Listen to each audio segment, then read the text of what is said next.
Hello and welcome friends. मैं हूं आकाश कोटनाला। आप देख रहे हैं yoga and Ayurveda science YouTube channel. दोस्तों, आज फिर से मैं आप सभी के बीच योग का न्यू लेक्चर लेकर के उपस्थित हूं। आज हम यहां पर घेरण संहिता में वर्णित बस्ती क्रिया के बारे में चर्चा करने वाले हैं। इससे पूर्व घेरण संहिता या फिर योग से संबंधित लगभग 500 प्लस लेक्चर आपको चैनल पर दिए जा चुके हैं। आप चैनल पर आ सकते हैं, इन्हें देख सकते हैं, कुछ नया सीख सकते हैं। घेरण संहिता की पूरी सीरीज मैंने यहाँ पर आप सभी के बीच यहाँ पर प्रारंभ की है। काफी सारे लेक्चर्स इससे संबंधित मैं आपको अभी तक यहाँ पर दे भी चुका हूँ। यहाँ पर आज हम जानने वाले हैं घेरण संहिता में वर्णित संपूर्ण बस्ती क्रिया।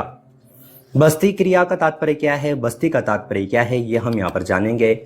घेरण संहिता के अनुसार बस्ती के टाइप्स क्या हैं, ये सब हम यहाँ पर जानेंगे। मैंने आपको घेरण संहिता का जो परिचय है, बस्ती किसके अंतर्गत आती है, ये सब के बारे में हम पूर्व में चर्चा कर चुके हैं। इसको फिर से रिपीट करने का मुझे नहीं लगता कि इसकी आवश्यकता हो। यहाँ पर अगर जो हम बस्ती क्रिया के बारे में अगर जो हम पढ़ते हैं तो घेरण संहिता का आप यहाँ पर देखेंगे घेरण संहिता द्वारा वर्णित या फिर घेरण संहिता द्वारा षटकर्म के अंतर्गत बस्ती का वर्णन किया गया है।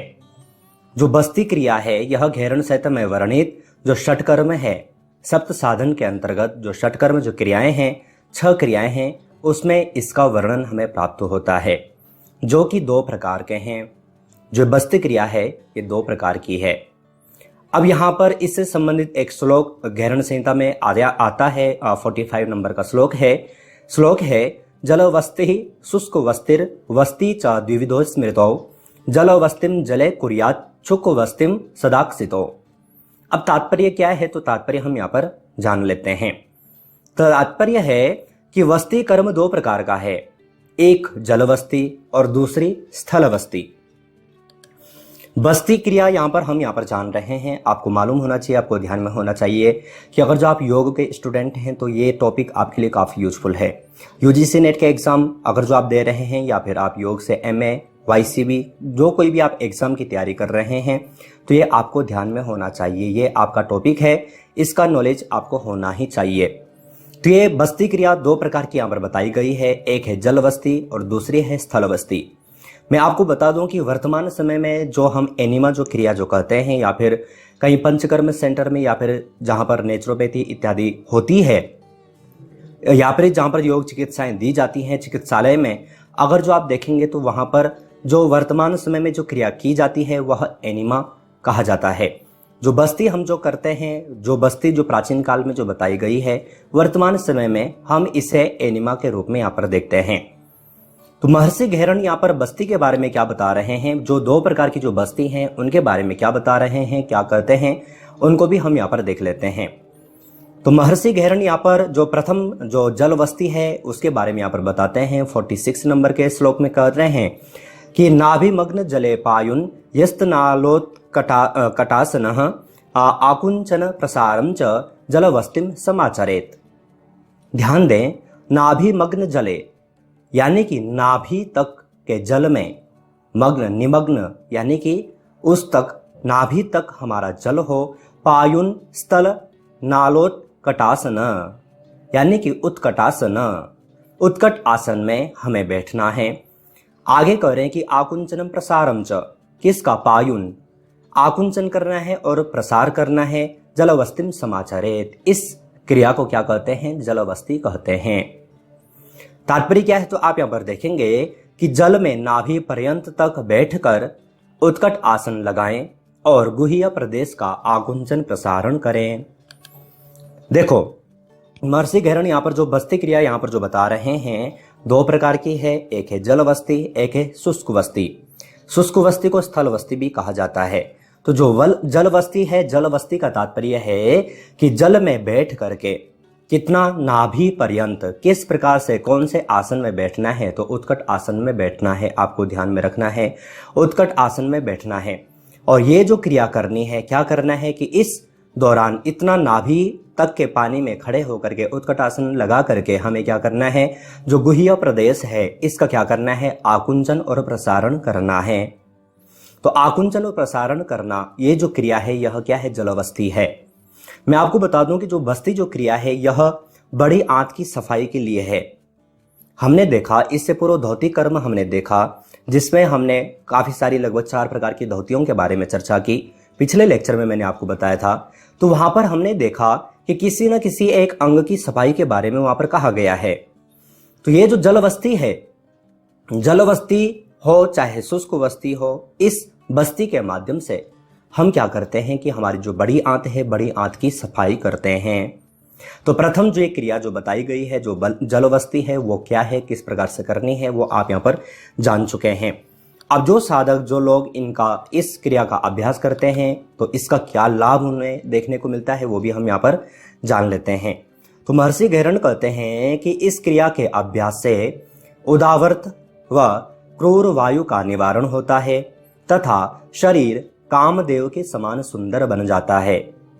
उदावर्त का तात्पर्य होता है कि बड़ी आंत से संबंधित जितनी भी बीमारियां, जो भी रोग होते हैं, वो सब दूर होते हैं। और साथ ही साथ कह रहे हैं कि क्रूर वायु, तो क्रूर वायु का निवारण होता है तथा हमारा जो शरीर है, जो साधक इस क्रिया का अभ्यास कर रहा है, उसके शरीर पर कामदेव के समान कांति आ जाती है। ये सब क्यों होगा? क्योंकि कॉन्स्टिपेशन यानी कि कब्ज इत्यादि होगा नहीं। कब्ज नहीं होगा तो कोई भी रोग नहीं होगा। हम जो भी कोई भी भोजन अगर जो हम करते हैं तो उसका डाइजेशन अच्छे ढंग से होगा। हमारा पूरा शरीर के पूरे जो सिस्टम है वो अच्छे ढंग से कार्य करने लगेंगे। तो स्वाभाविक सी बात है, शरीर पर एक न्यू कांति हमें देखने को मिलेगी। तो यहाँ पर बताई गई है, यहाँ पर गैरण संहिता में महर्षि गैरण यहाँ पर जल बस्ती के लाभ के बारे में क्या बता रहे हैं, वो मैं आपको यहाँ पर बता चुका हूं।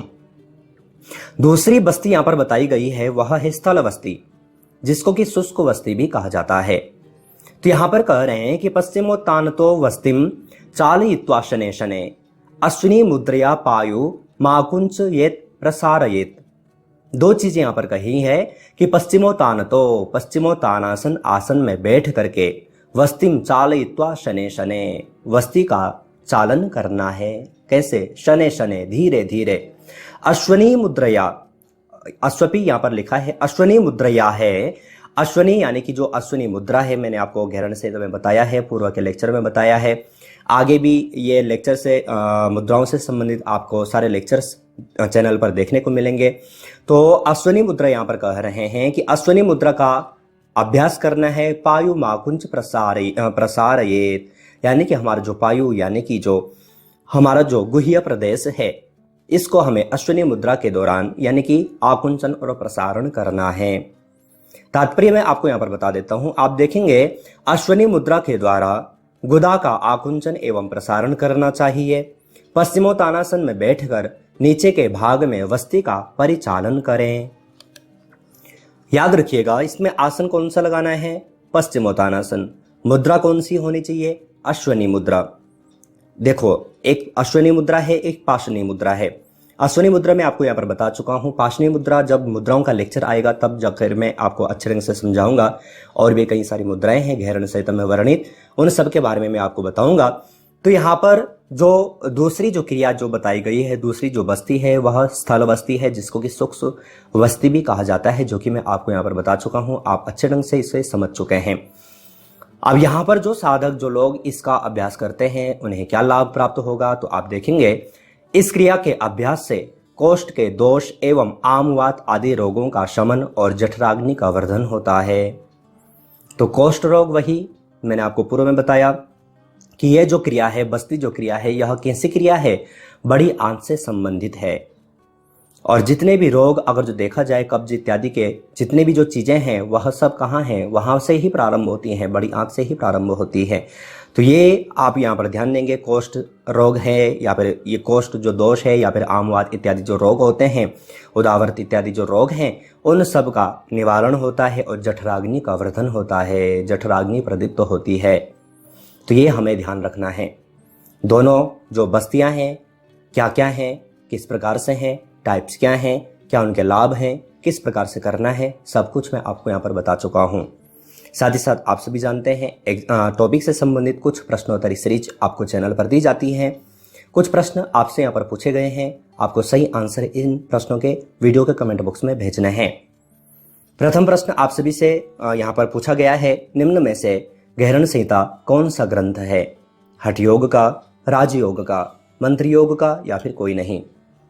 आपको सही आंसर छांट करके वीडियो के कमेंट बॉक्स में भेजना है। दूसरे प्रश्न की ओर चलें। दूसरा प्रश्न है, निम्नलिखित में से गहरण संहिता में धौती के प्रकार हैं? 2, 3, 4 या फिर 5? तो गहरण संहिता में कितने प्रकार की धोतियां हैं आपसे पूछा गया है। आपको सही आंसर छांट करके वीडियो के कमेंट बॉक्स में भेजना है। तीसरे प्रश्न की ओर चलें। तीसरा प्रश्न है, निम्नलिखित में से बस्ती के प्रकार हैं? 1, 2, 3 या फिर 4? तो गहरण संहिता में वर्णित कितनी प्रकार की बस्तियां हैं मैंने आपको वैसे बता भी दिया है। आपने अगर जो लेक्चर को ध्यानपूर्वक देखा होगा आप सही आंसर यहां पर भेज पाएंगे। साथ ही साथ आप सभी को बता दें कि इसी प्रकार से प्रश्नोत्तरी सीरीज की चैनल की ओर से 3 बुक पब्लिश की जा चुकी हैं। तीनों बुक ई बुक फॉर्मेट में है। एक में आपको 500, एक में आपको 1000 प्लस, एक में आपको 1500 प्लस MCQ मिल जाते हैं। आप तीनों बुक में से कोई भी बुक परचेस कर सकते हैं। तीनों बुक्स में 10 से 20 प्लस योग ग्रंथों को लिया गया है। उन ग्रंथों से संबंधित आपको MCQ दिए गए हैं। अगर जो आप डाउनलोड परचेस करना चाहते हैं तो आप वीडियो का कमेंट बॉक्स या फिर वीडियो का डिस्क्रिप्शन बॉक्स चेक कर सकते हैं। चौथे प्रश्न की ओर चलें। चौथा प्रश्न है, निम्नलिखित में से गहरण संहिता में बस्ती है? जल, स्थल, उपरोक्त दोनों या फिर कोई नहीं? तो गहरण संहिता में कितने प्रकार की बस्तियां हैं आपसे पूछा गया है। आपको सही आंसर छांट करके वीडियो के कमेंट बॉक्स में भेजना है। तो आज हमने यहाँ पर गहरण संहिता का एक और न्यू टॉपिक यहाँ पर जाना है। इसको हमने हल करने का प्रयास किया है। अगर जो लेक्चर आपके लिए यूजफुल था तो आप लाइक जरूर कीजिएगा। साथ ही साथ अपने फैमिली फ्रेंड्स लोगों तक जरूर शेयर कीजिएगा। साथ ही साथ अगर जो आप चैनल से और अधिक जुड़ना चाहते हैं, आप जैसे ही चैनल पर ज्वाइन बटन पर क्लिक करेंगे आपके समक्ष चैनल की ओर से 3 प्लान नजर आ जाएंगे। आप अपनी इच्छानुसार कोई भी प्लान चूज कर सकते हैं। चैनल पर कोई भी लेक्चर हफ्ते भर पहले आप आसानी से देख सकते हैं। तो आज हमने यहाँ पर गहरण संहिता का एक न्यू टॉपिक, एक न्यू लेक्चर यहाँ पर जाना है, उसको हल किया है। इसी प्रकार से न्यू टॉपिक, न्यू लेक्चर से आप सभी से फिर से मुलाकात होगी। लेकिन तब तक आप अपना और अपनी फैमिली का बहुत ख्याल रखिएगा। बाय।